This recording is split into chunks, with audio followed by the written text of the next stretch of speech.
Choosing which hero equipment to upgrade can be a hassle for most players, so let's break down each hero's equipment upgrade priority to help you choose the best equipment to spend your ores on and which ones you can avoid.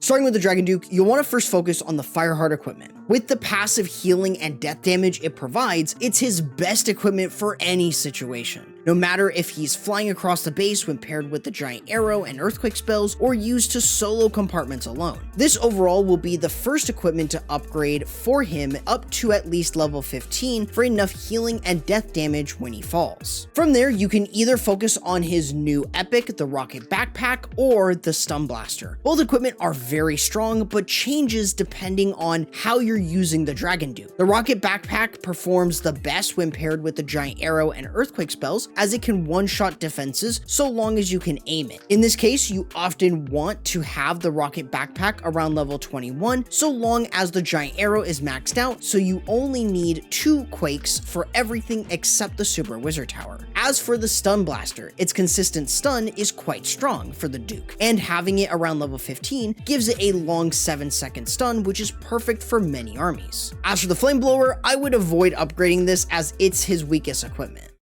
As for the Grand Warden, you'll want to first focus on the Eternal Tome. This is clearly a super flexible option for plenty of strategies, and with the invincibility lasting for up to 8 seconds, it makes a no-brainer for most attacks that need the protection, such as Dragon Riders or Electro Dragons in air spam, or in ground smash armies like Root Riders or Super Yetis. You can even pair this with so many other equipment like the Rage Gem, Life Gem, Healing Tome, etc. So getting this to around level 12 will give it enough invincibility for many armies. Following the Eternal Tome, focus on the Rage Gem next. While not the best option for air spam, it's one of the best options when it comes to ground armies. This has to do with the DPS buff it can give to your troops, and if the troop does any healing, it will boost their healing further for both troops and heroes. This overall makes it an essential upgrade for any ground smash attack or Warden charge army. So long as you can get this to level 15, it should be a strong option for plenty of armies. From there, you have so many other equipment to choose from. You can focus on the Life Gem if you're using throwers often, as the HP buff is quite strong,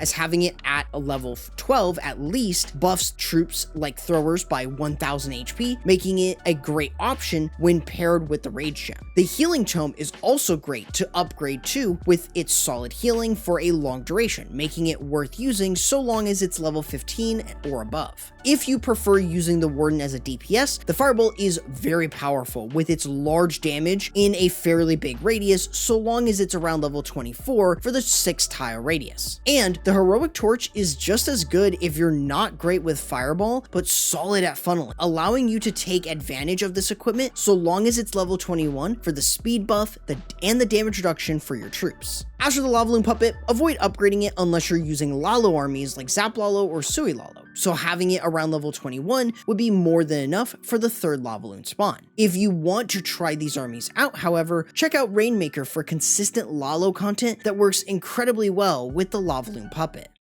With the Royal Champion, easily focus on her Electro Boots first. This gives the Royal Champion passive damage and healing, allowing her to consistently deal with skeleton traps, and enables her to be used in a Royal Champion charge with invisibility spells and possibly the Spirit Fox if you have it. You can also use this to support your own troops, like in Root Rider or Super Hog attacks with the passive damage. This allows you to follow it up with the Rocket Spear. The Rocket Spear is easily her 2nd best upgrade due to its large damage pool, while giving the Royal Champion a large range. With multiple spears in the ability, it's a no-brainer option as it works in nearly every army unless you're using a long Royal Champion charge where having other equipment is ideal. So having this around level 18 gives this spear enough damage and enough spears to clear defenses with ease. You can also focus on other equipment that might be more niche, such as the Haste Vial, which synergizes extremely well in long Royal Champion charges to clear value quickly while remaining invisible from from either the spell or pet. This does mean that you should have it around level 15 to get the full benefits of its 100% attack speed and decent duration. You can also focus on the Seeking Shield if you often use the Rocket Spear on the back end, as this allows you to one-tap lesser defenses and also minimize the number of spears used per defense if it hits a higher HP defense. But it should be around level 15 to enable you to get value.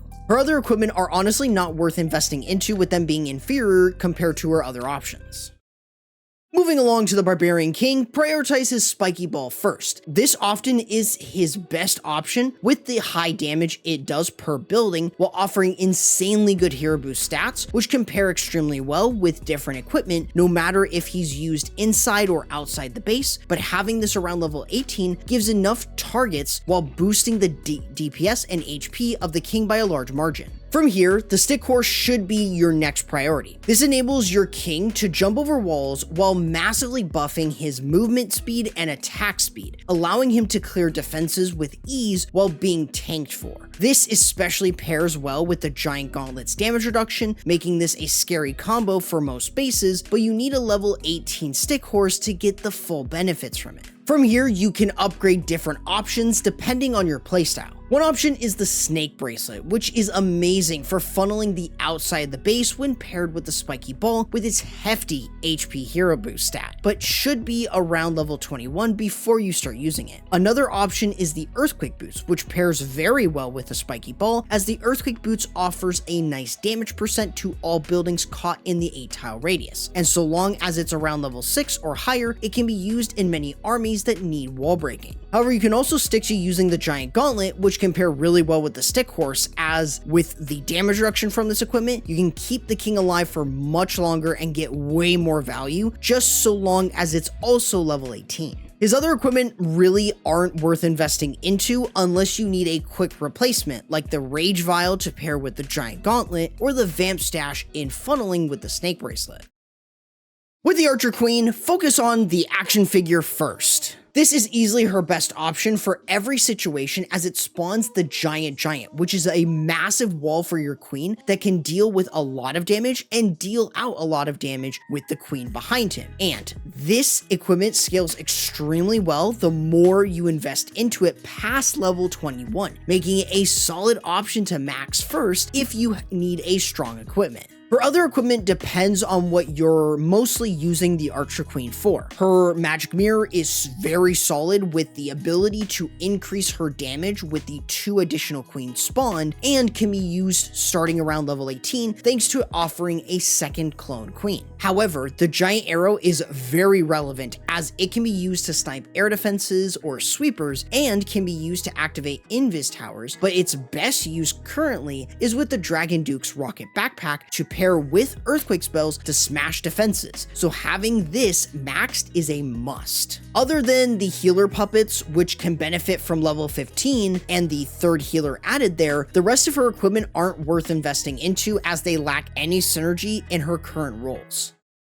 Finally is the Minion Prince, where you always want to focus on the Dark Orb. This is easily his best in slot with how much value he can get with the slow on defenses, making him a solid option for air spam attacks that prefer having less damage on them, and as long as this equipment is around level 15, you should get the full benefits of the slow, making troops survive a bit longer. The other options to focus on for him is usually dependent on what you're using.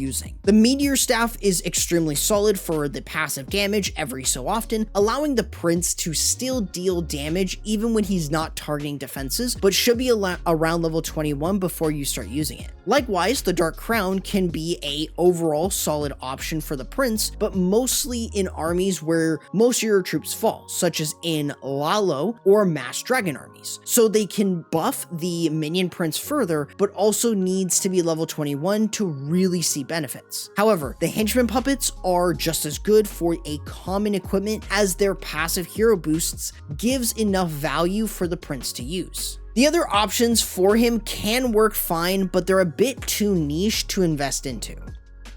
This should give you a nice list of what to focus on when upgrading equipment, as well as saving ores for the more important ones by reaching their minimum level before you start using them. If you prefer to see armies that can work with the new Dragon Duke epic equipment, why not check out this video right here, but YouTube says you might prefer this one instead.